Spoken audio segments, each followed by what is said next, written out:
Welcoming to the conversation here, let's have Sandra Sanchez join us. Sandra, welcome. Thank you. Sandra, and you're with the American Friends Service Committee. That's correct. And again, a lot of your work focuses on immigration. Right. So I presume you're tracking this bill more closely than I am. Absolutely. I hope so. We talked about it a bit last week with Lori Chesser, with the an immigration attorney with the Davis law firm, and her position was, I think, just keeping an eye on it, hopeful. So far, so good. Who knows where it's going to go? What's your take on what is currently before the U.S. Senate? In general, we believe that in AFSC that is a much better bill than what was proposed in 2007.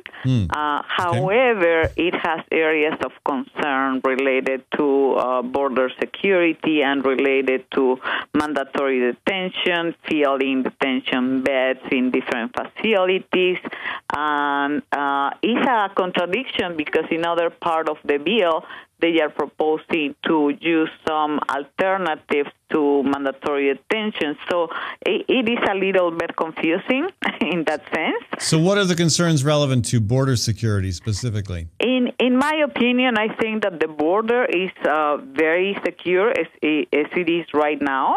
We don't need to spend another $3 billion on that or more because the bill says that it can add another $5 billion later if the Secretary of the Department of Homeland Security doesn't comply with the requirements.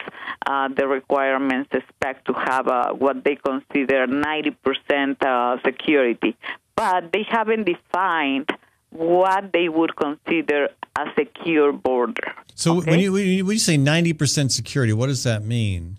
Exactly. That's my question. It's the same question. All right. What do you mean by that? How do you define the border is secure? What do you mean by that? They are going to expand the use of drones, the use of biotechnology when people enter and leave the country, and a number of things that, in my opinion, can jeopardize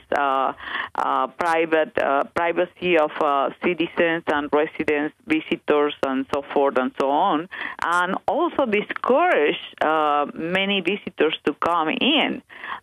So in my opinion, also is discouraging to see that will be mostly spent on the Mexico-U.S. border. It's not going to be equally spent on the border with Canada. So that speaks a lot of what they are thinking. Yeah, but the argument there, of course, is that, well, that's where most of the illegal traffic is coming from. And I don't know the detail on that data, but that's the argument that will be made. Illegal trafficking is coming through many different ways. Yeah, okay. It's not just the Mexico-U.S. border. So what do you think about Chuck Grassley connecting the horrific Boston bombings with immigration, with the immigration reform effort? I think that it was very unfortunate and really inappropriate because, I mean, we have had tragedies like that. There are domestic terrorism, and these persons came here as children.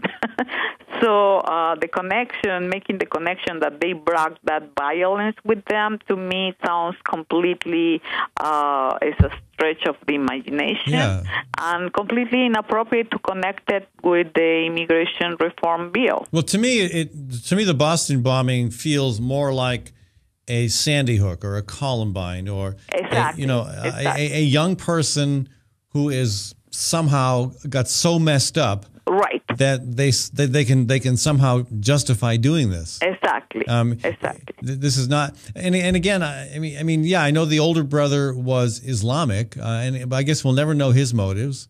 Right. Hopefully, we'll get some conversation from the younger brother and sort it out. I mean, I think it is important to try to understand what motive was behind this. Not only that, but in my opinion, it was very premature because we don't know all the facts yet. Right. So, Yes. it's like, why are you saying that at this point? Yeah, you're right. He's been accused but not found guilty.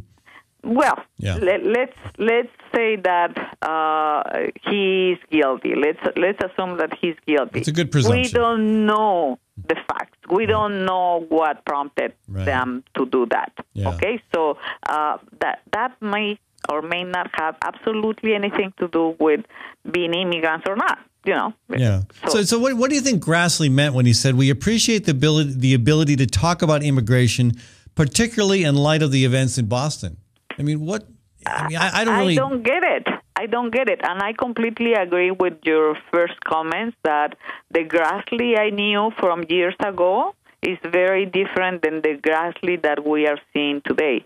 So I would hope that he can get back to be a reasonable man, reasonable representative in Congress, to really listen to his constituents, because the large majority of Iowans as well are in support of humane immigration reform. Now, and you've worked for a long time on a variety of peace justice issues, and you've been aware of Charles Grassley's performance as a U.S. Senator for a long time. So you would agree that something is different about the Grassley of the recent years. Absolutely. Yeah. Absolutely. I don't know what happened. Like you said, he was very open. He always listened to our concerns. He was respectful.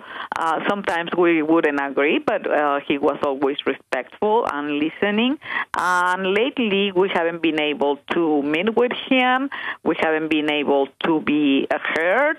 And I believe that is very different. And also his comments are more extreme than what we used to hear from him. Yeah, they're not that different than Steve King's comments. Exactly, Yeah. and that is very concerning because, in my opinion, I respected his position, even if I disagree, just because he was very honest in those positions and very open in saying why. Right.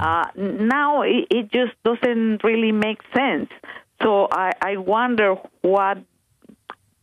where is this coming from? So you've done a lot of lobbying over the years, and in the past you had plenty of opportunities to ask for a meeting with Senator Grassley, and you were successful at getting those meetings. Always available, either in person or by conference call. And in the recent years, it has been impossible to meet with him. That is interesting because I mean, my experience, I haven't really tried to meet with him in recent years, but years ago, I mean, going to Washington, D.C., he was one of the 7 members of the delegation, back then there were 7, that you could count on meeting with. He would always take the time to meet with you. Yes. In fact, I had a fascinating experience. I was traveling with someone else who also had a bad back, and the last stop of the day before getting on the train to go out to the airport was Senator Grassley's office. We met with him, and then we went out to the waiting room. The office was closing for the day, and we had our luggage with us, and we're both like just grimacing with back trouble. His assistant, his secretary, a burly woman from farm ground in central Iowa, carried our luggage. We tried to, like, oh, you shouldn't do that, but she insisted on carrying our luggage from his office to the metro station. Oh, I mean, to me, that was a reflection. I mean, it wasn't just her doing a good deed. It was a reflection of the kind of public service he expected from his office. Exactly. And it's changed, and I'm trying to sort out why. I mean, is it pressure from the Tea Party?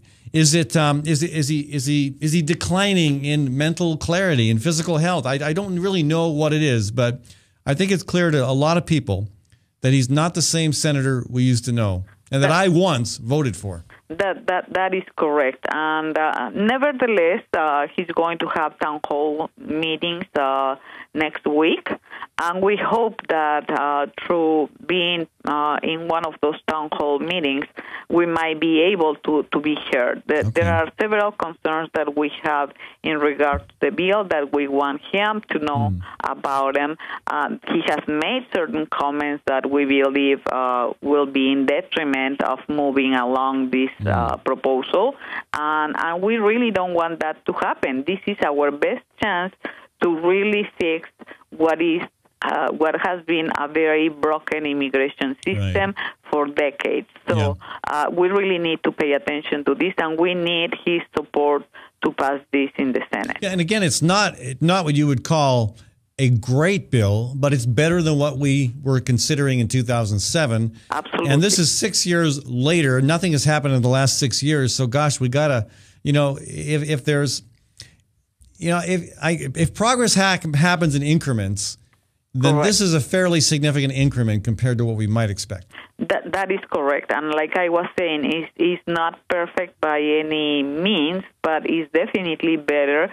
And we definitely need to know who is in the country to have all these about 11 million people that are undocumented in the United States to be registered, to know where they live, to know they are supposed to pass criminal checks and security background checks. So it will be better for our nation to do that. And not only that, but it also will improve the recovery of the economy. So I believe that this will be best for America. Right.